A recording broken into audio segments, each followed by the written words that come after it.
Benny, what did you make of your performance Saturday? I know you were a little frustrated after the game, but when looking back on it, what did you see?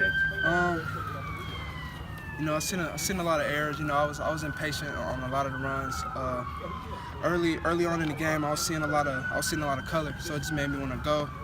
But I just got to learn to be more patient. Looking back on the film, I made errors, the line made errors, but after fixing it, we gonna put it all together now. Were you still your normal self after the fumble, or did that kind of get in your head a little bit early in the game? It got in my head. I flustered after a few plays, but things like that mess with me. But I'm still growing, I'm still maturing, and especially after the win, and us still winning after all that, I was able to get it all out my head, and I was happy we got the win, so that's good. First game jitters?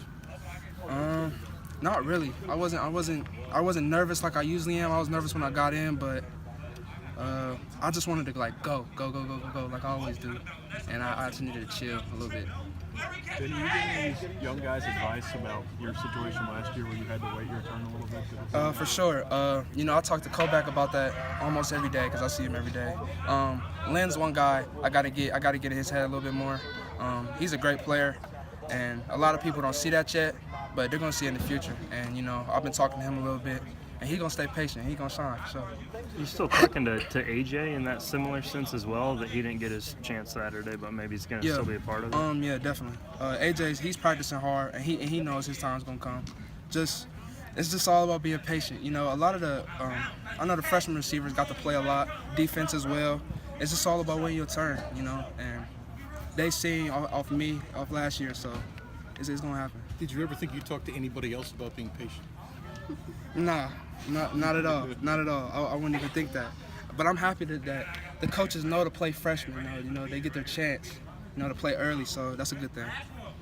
What did you learn from the first game?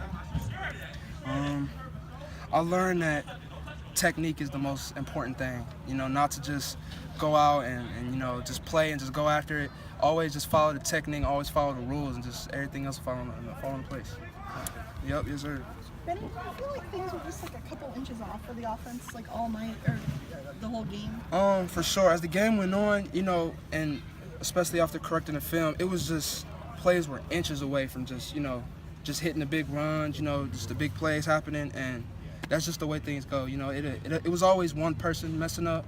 Sometimes it was me, sometimes it was the line, but it's always close. But we're gonna fix that for sure. That's one thing we're gonna do.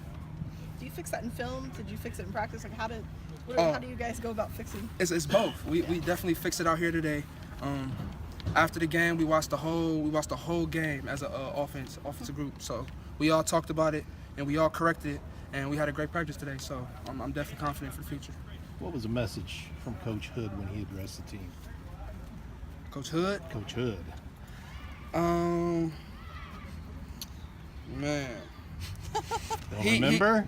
It's not that I don't remember, but he says so much that I don't even. What was the purpose of having Dean Hood address the team? Cause he has a way of getting his words across to the players differently than I'll say Stoops or Grand, but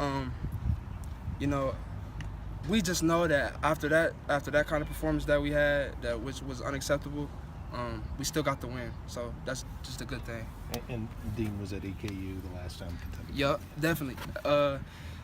He definitely told us not to underestimate him, for sure. And even if we come out and we try to match their intensity, we always got to come harder, like they're Alabama or Louisville. So. Benny, I saw somewhere that CJ was clocked at like 21.7. Did you know he could go that fast? I mean, he's a big guy. Yeah, I didn't know CJ could run that fast, but we always throughout the running backs for sure. After practice, we always check the time to see who's the fastest. So that's one thing we do. But CJ can move, especially on that run, on the catch. I know he can move. So. Who's usually the fastest? Out of the running backs, you said you checked the time. It's different every single time. It's who's running the hardest, through that practice. So it depends on the run, What's the fastest you've clocked it?